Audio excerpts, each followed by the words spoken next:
I'd like to welcome Benoît Sokal and Bastien Vivès for a drawing happening together. Please welcome them. Thank you.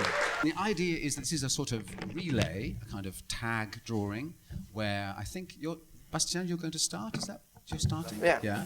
And then they will take turns and the story will be where the story is going to go, not exactly. And Josephine will also be the model for the drawing, for the story. And then I'll be talking to the artist who isn't drawing. So let me start with you, Monsieur Sokal. You've had a new adventure of Inspector Canardo. This is the character you've been doing for many years. Yes. You're still... 35 years. Yeah, 20 albums in 35 years.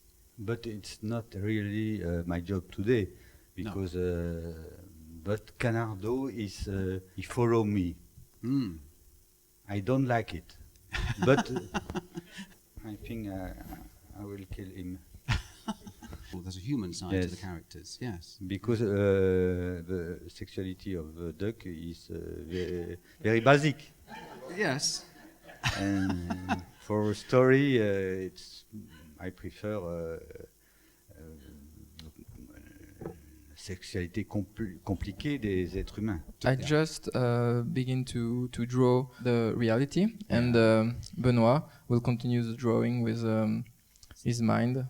I don't take some models, I just take some things that I like in different person or in one person, and after it will take a mix. It's really difficult to begin with nothing, just the white page or the. It's really difficult. You have just to have. When I was a child, it was more fun to draw Teenage Mutant Turtle. Because you knew the character. Or just a character that I have imagined myself. Right. When I draw really quick, because it's not the good drawing that interests me in my story. It's the emotion will pass by this drawing, and if the emotion not pass, I restart the drawing. I have just finished a pornographic novel. Pornographic? Yes. Yes, because at time just drawing a ballerina or girl in the swimming pool. Okay, it's a little boring at the end, and I. That's like panel 1 and panel 2. Don't worry, he's not going to do something pornographic, Josephine. Don't worry. I don't think he is. You've also had a lot of success, haven't you, with computer games, moving away from comics. A lot of people don't know that side. It's of your a career. great part of my job. And it does connect to your comics, doesn't it? The stories. No, and it's the two different worlds, two different public. And I think there are not really connection between the two. I make an adventure game. Donc, it's like it's a story. It's not only kill alien. There are story, real scenario, and we make cinema, drawing, literature. Very complete, and I like it. But it's very heavy also. I like also comics because comics you can make alone. Yes, right. It's very light. We discuss perhaps an afternoon with your editor, a project, and you can begin the project at the evening. Exactly. Yeah. It's not the same in video game because there are many money, and we must discuss perhaps 1 month, 2 months. The real trap in comics is to fall in love of your drawing when you make something. It's really difficult to concentrate all time on what you have to say and not what the looks like. It's for this reason you have to be quick. You're also writing, aren't you? I noticed a series, I think it's for Dargaud, a sort of Roman epic. Yeah. Are you just writing that and somebody No, else is drawing? I finished. I made three books. But you're working with somebody else, yes, aren't you? with Marwan Shaban, who's a great comics artist. And we have made this story more epic, more classic.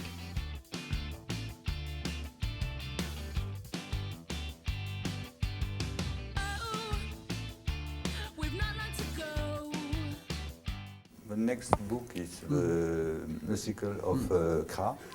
Because there are three books. After I have many projects, perhaps book of science fiction. Ah, as a book of, as in bande dessinée? Or? Yes, Oh, yes. right.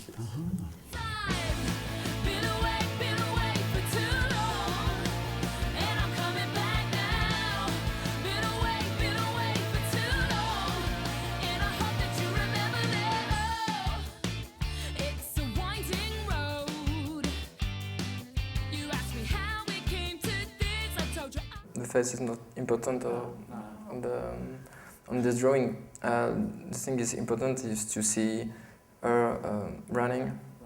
Yeah, and when you see someone running, you don't look his face. No, okay. It's an information you can pass. Who were the artists that inspired you to take up comics when you were? What was your?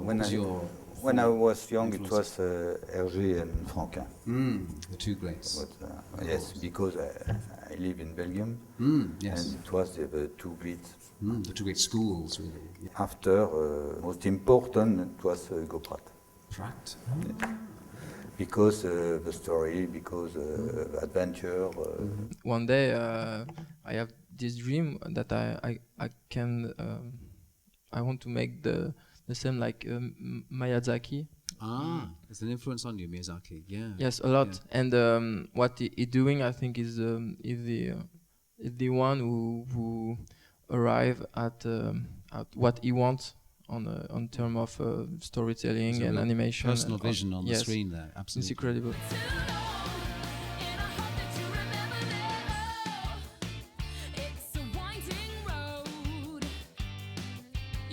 I think it's your turn now.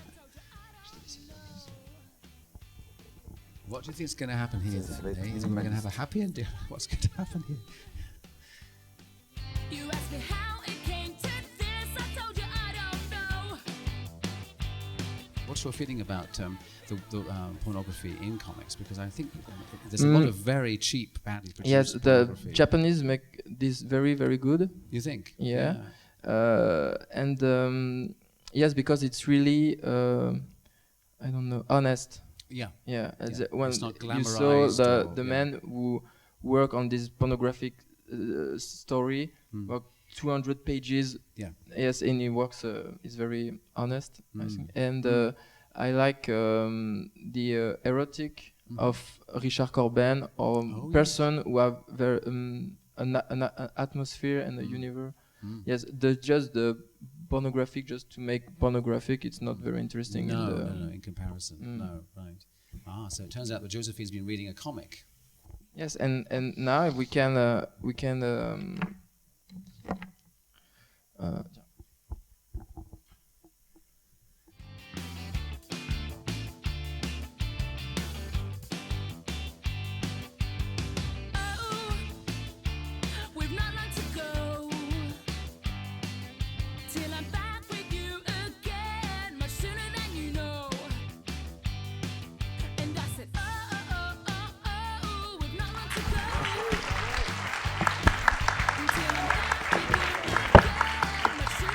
Can we have a look at this? Let's go through from the beginning. Can we do that?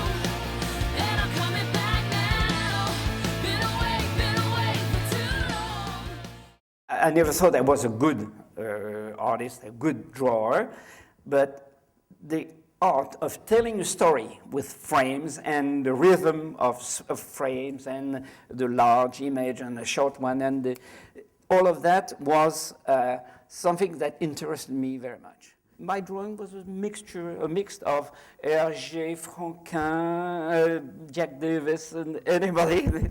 And it was not too good, but not too bad also. I think it came up in our conversation then about your friendship with Mobius, and there was this weird sort of thing where you grew up wanting to draw cowboys, but you ended up drawing science fiction, and Mobius wanted to draw science fiction, but ended up drawing cowboys. Yeah. Is that right? And he said something one time in an interview. We were both interviewed after the work for The Fifth Element, where we worked together. Not together, but we worked separately, and Mobius a little bit, as for me, a lot for the movie. And he said that we were criticizing each other for solidarity. And I liked the sentence very much, because it's not, hey, look at that, it's no good. No, it's, look, hey, something wrong here. Mm-hmm. And it's an exchange. Figures. Figures. We always draw figures. Doing what? Careful. Action figures. Oh, I've had scripts from people like you. I'm waiting for Jean-Claude to do the Mobius thing and go, this is not very good.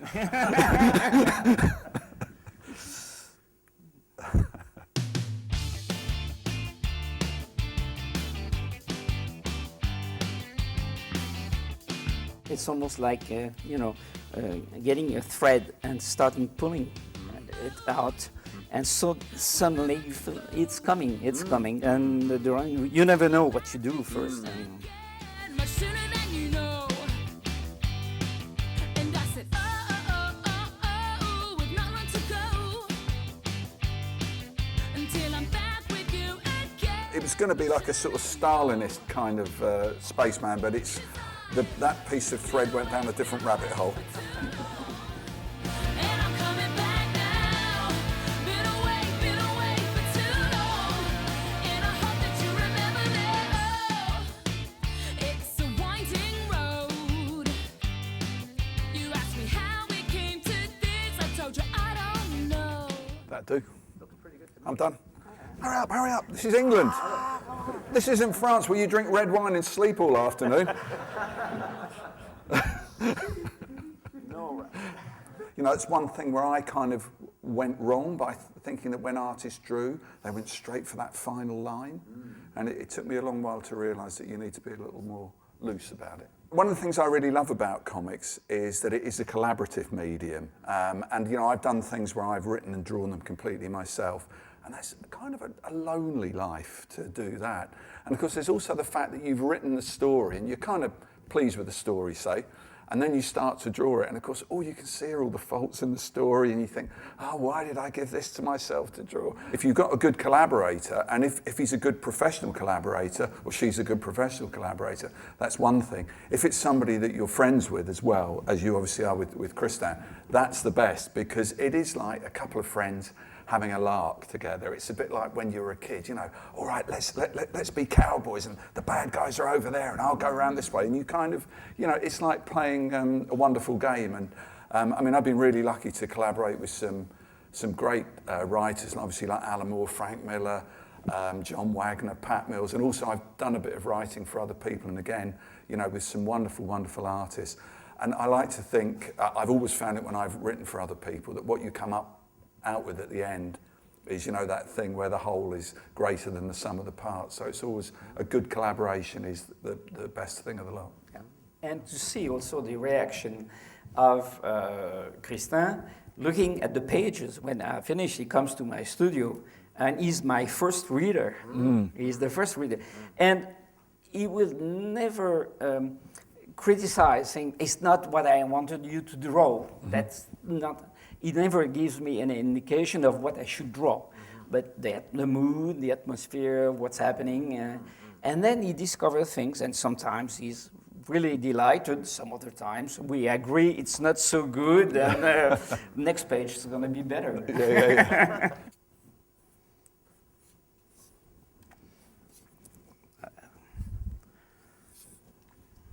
It's really coming from out of the blue. Yes, it's going to be like. I don't know. Well, that's fine. You can feel like you're God, and you come up with a weird creature. Yeah. Fantastic, eh?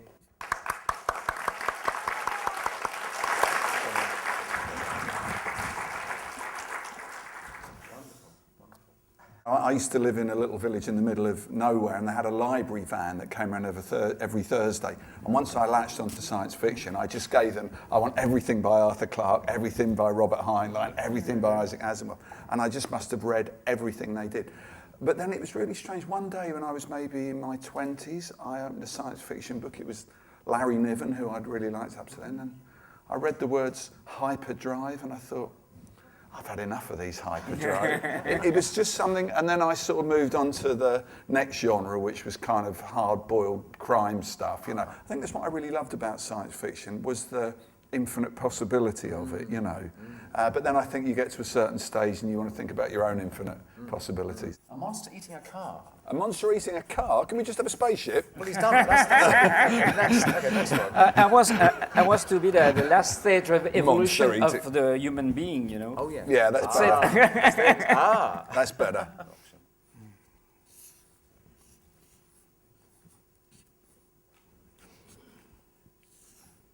Where did you put that bottle of red wine?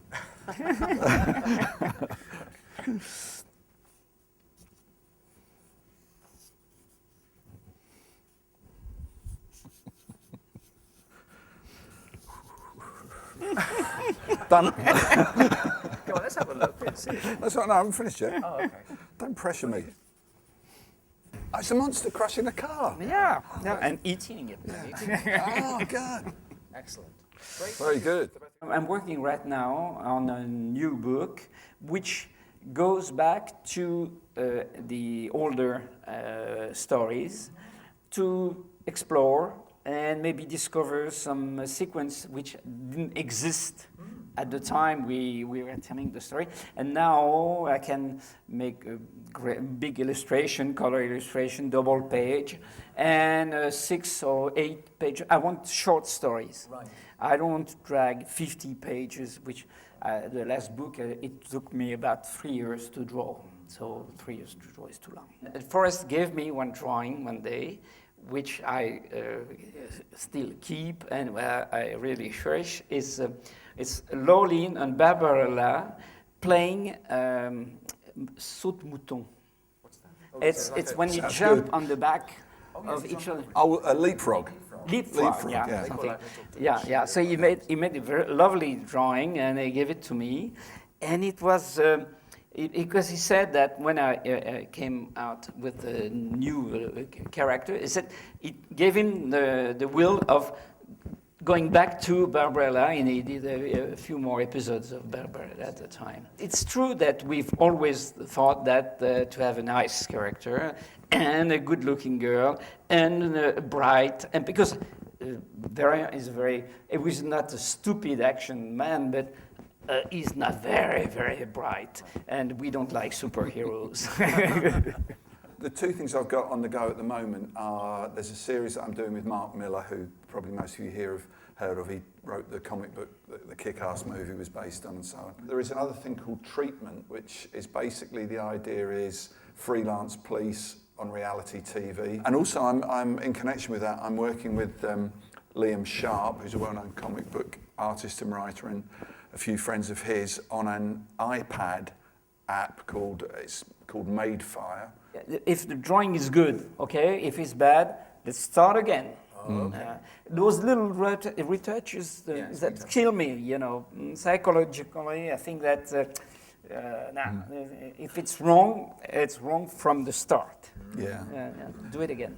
I'm kind of working in a sort of a hybrid way where I do a lot of layouts and things on screen because they're very kind of maneuverable and then I'll print those out and use those as the basis to do a drawing on, and then finally scan them back in to send them or correct them. 5 years ago, 6 years ago, a deal has been made between my publisher Dargaud and a company, French company of animation, Ellipse, who did the Tintin animation a long time ago, and a Japanese studio, Satellite, and they did 40 episodes of 26 minutes on Valérian. Another big project is Luc Besson's production, of course, because, but, well, you know, we've been working very nicely together on The Fifth Element, and he bought the rights.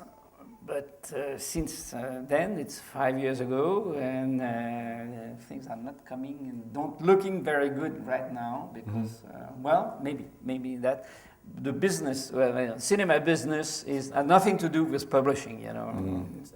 So it's maybe not. He can buy the rights and sit on it, and never do anything else. It's interesting because Valérian is kind of like France's Doctor Who, it sort of seemed to me as well. It's that same kind of time and space travelling thing. And having drawn a bit of Doctor Who, what I really loved about doing that, and probably it's one of the things that Jean-Claude finds attractive about Valérian, is you're in a different locale each adventure. You know, so it remains fresh even though it's the same characters. I think it would make a great movie. I think it would make a great CGI movie as well. And very expensive. Yeah, it's true. It's true. Thanks, Paul. Thank you, Jean-Claude. Bravo.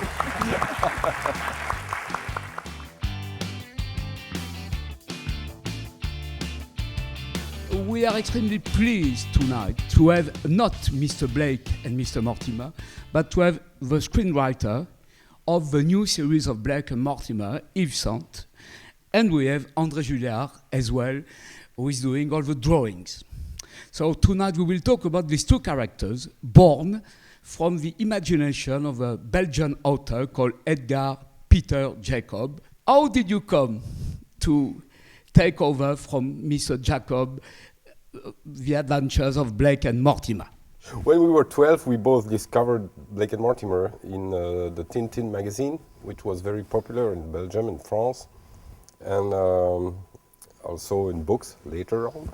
And for young French and Belgian, Blake and Mortimer were as important in our youth as Tintin or the Smurfs or whatever, Spirou or Franquin.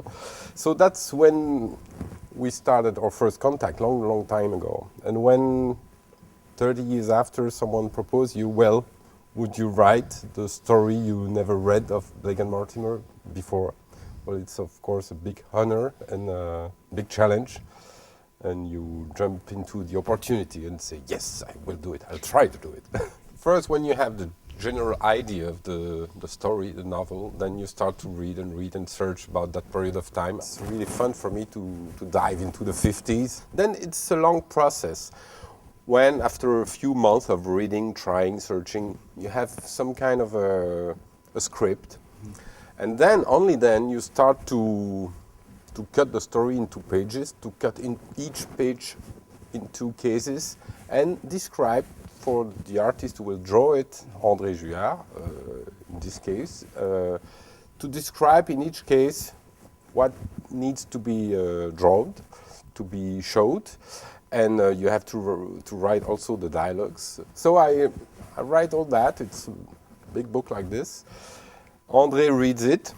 Of course, he has some remarks, some suggestions. He calls me, we meet, and we discuss all that. We collect and we share documentation. He finds images on his side, I find images on my side. And then the job of the artist, the drawer, starts really at that moment. Vous voyez à quoi ressemble un scénario. Donc il s'agit d'un texte assez précis qui décrit les scènes, la scène. André is absolutely waiting for all the description, all the narratives, all the detail from Yves. The text is extremely important in Blake and Mortimer. It's true, if you look at a page of Blake and Mortimer, you have a huge text. First, you have to put the narration, then another case for the dialogues. And André has just said, when I know how much space I have for my drawing, I feel really happier. And the job, it's certainly easier. Voilà, la prochaine histoire de Blake et Mortimer se passe à Oxford. scouting location is extremely important. We have to go to these countries, we have to go to Oxford for a new book, and we have to have as much detail as possible. This is why it's so realistic, you see. L'étape suivante, donc, c'est le dessin, proprement dit. When I take some photographies, I have always in my mind that it must be my sketchbook, like a sketchbook for a painter. D'autres cases de cette page. This is set in an old garage, and I didn't have any idea how a garage of the 1950s looks like, so it has to come straight up from my imagination. Donc là aussi, ce sont des recherches d'attitude de personnages. There are details behind the characters, what he's doing and what the characters said.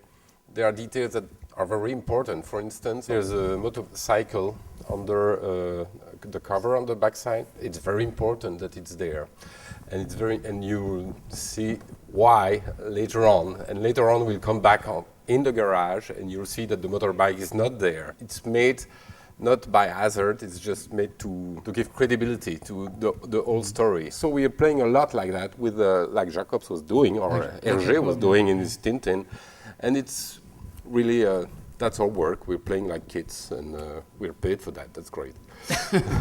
Il y a une chose que je ne fais peut-être pas tout à fait comme Jacobs. Enfin, je fais beaucoup de choses différentes. Jacob come from the theater and from the opera. All his characters are a bit theatrical, you see. They just exaggerate all their gestures, and that's what you don't do, obviously. Those two characters were invented by Jacobs in 1946. They need new characters for the new magazine Tintin. So Jacobs, like many Belgian or French men of this time, had a quite romantic idea of what British people would be, because he didn't travel much in Great Britain. He didn't know the country, didn't know the people. What he knew from your country was what he knew from books or from films. It's like for most of people in our country, in Great Britain, everybody's drinking tea at 4, of course, or 5, I don't know. What do you expect? And everybody's smoking a pipe and drinking whiskey for one and sherry for the other.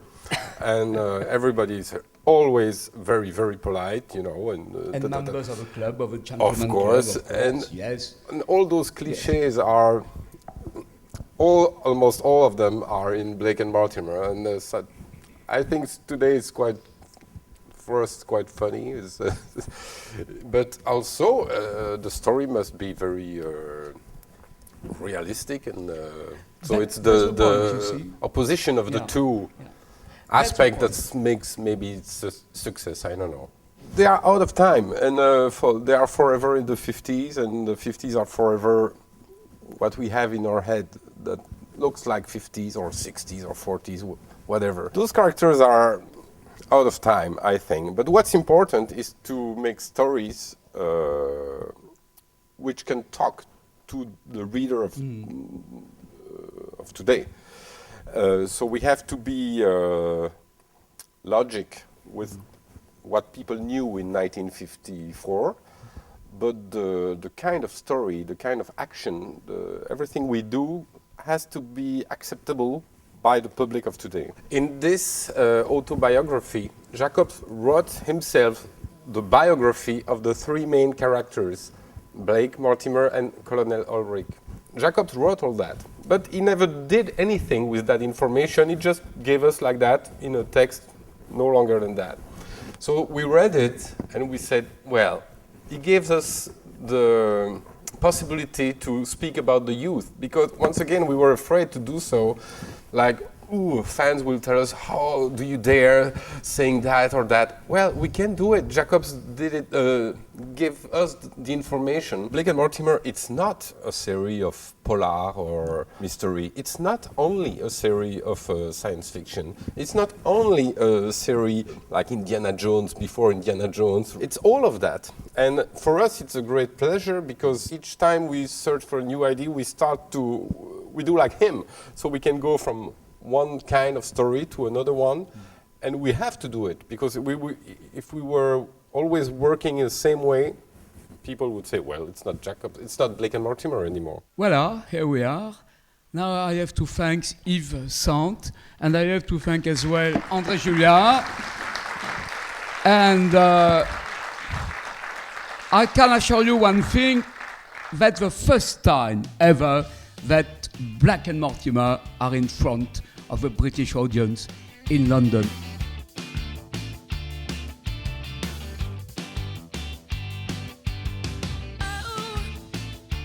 We've not long to go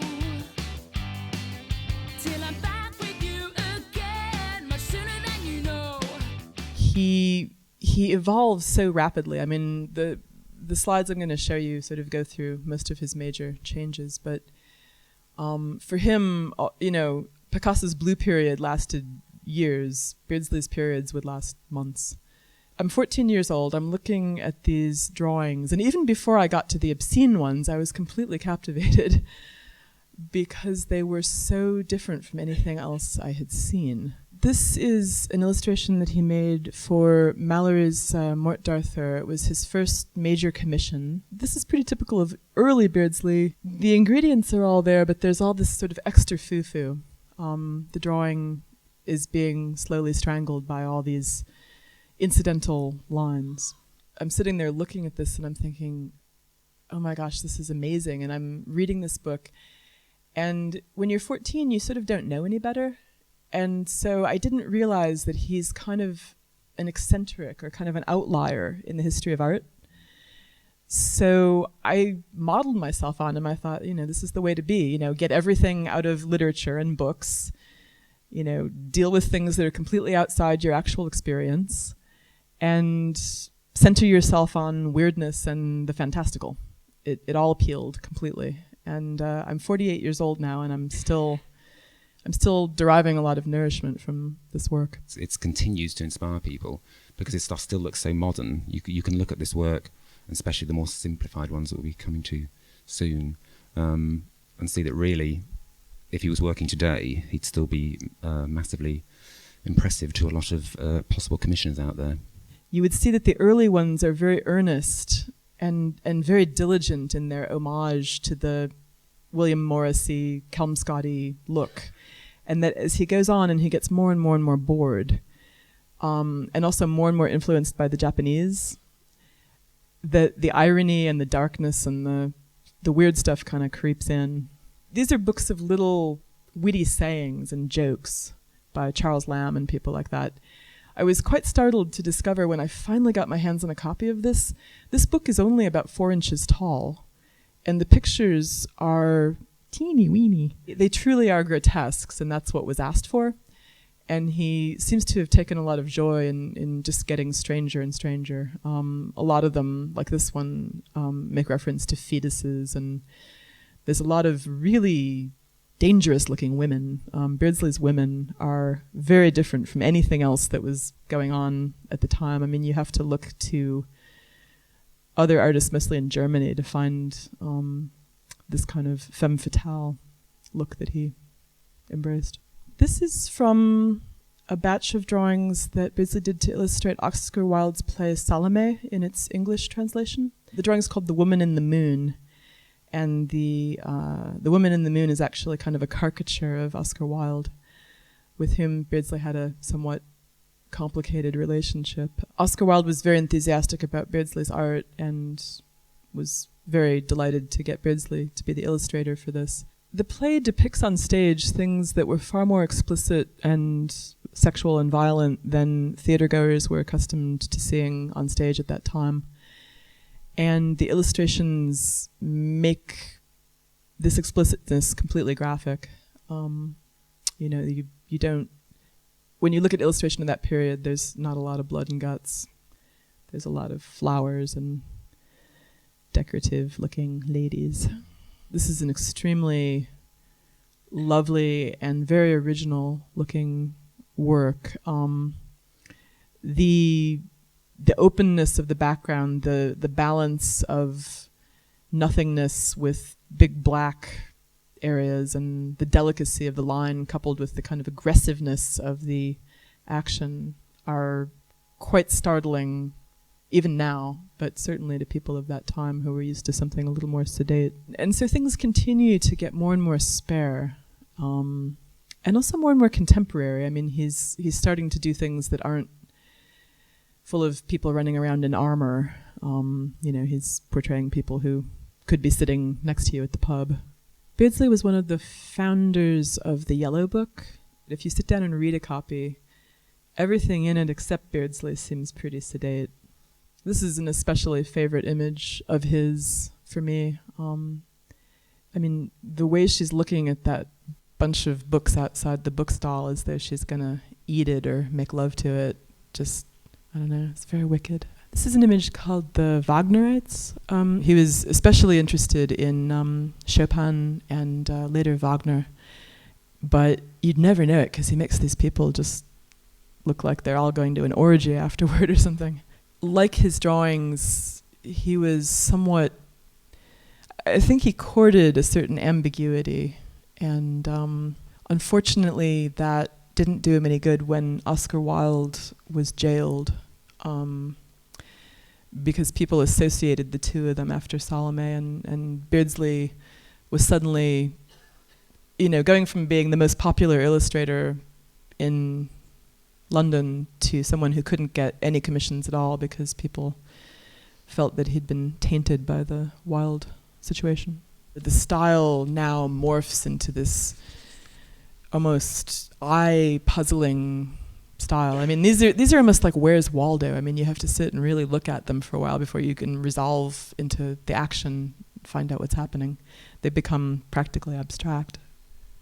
When the Yellow Book fired Beardsley for being whatever it was he was vis-a-vis Oscar Wilde, which was in reality, okay friend, but not a really close friend, he went off and helped to found another magazine called The Savoy. If you look at the tiny little Pudo, way down at the bottom, he's peeing on a copy of the Yellow Book.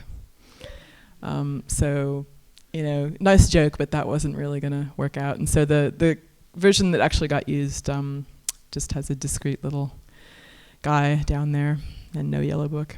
This is a very odd image. I mean, it does look like him, but on the other hand, he didn't have ears half the size of his head. My first encounters with Beardsley, I was much younger than he was, and so he seemed like a grown-up to me. But now that I'm 48, I have a different feeling about him. I mean, he seems both doomed and extraordinarily young to me. At the very end, he began to work very differently, and so suddenly we've got tonality, and things start to look quite different indeed. And the very last two images that he ever made were initials. And if you're not obsessed with Beardsley, and I handed this to you, you would perhaps not connect it with him because they're such a radical departure from the earlier work. These images are mine, and I've combed through my own work looking for the most Beardsley-esque stuff I could find. This is a page spread from the original handmade version of my book, The Adventuress. This is much more recent. This is from 1998, I think. It's a few images from a book called Field Guide to Poisonous Plants. And it's this very earnest attempt to educate people about poisonous plants so that they will not eat them. So my story is called Prudence. And Prudence is the girl in the bed here. She's an anorexic, although that word is never mentioned, and she has starved herself into a coma. And she's just kind of lying around, perfectly satisfied with her coma, when she starts receiving visits from this messenger from the local cemetery who invites her to come to this spring picnic. They keep inviting her, and they invite her in the summer, and they invite her in the fall, and they say, well, we'll invite you to the Christmas do, but after that, forget it. And so finally at the Christmas do, she takes a little tiny sip of wine, which somehow enables her to actually die, and then she gets to party on forever. I did a whole body of work about sleeping and dreaming, and so this piece is called Falling Asleep. This is called Cancelled. I still do an enormous amount of work with bits of old books that have fallen apart. Having started off emulating somebody who was very linear and very black and white, it took me a long time to move into shading and color, and I essentially learned that at the hands of a very academic portrait painter This is actually a self-portrait of mine. I thought we'd start with Beardsley's self-portrait and end with one of mine. Thank you very much to Audrey for delighting us with her insights on Aubrey Beardsley. Thank you very much. Thank you, Derek.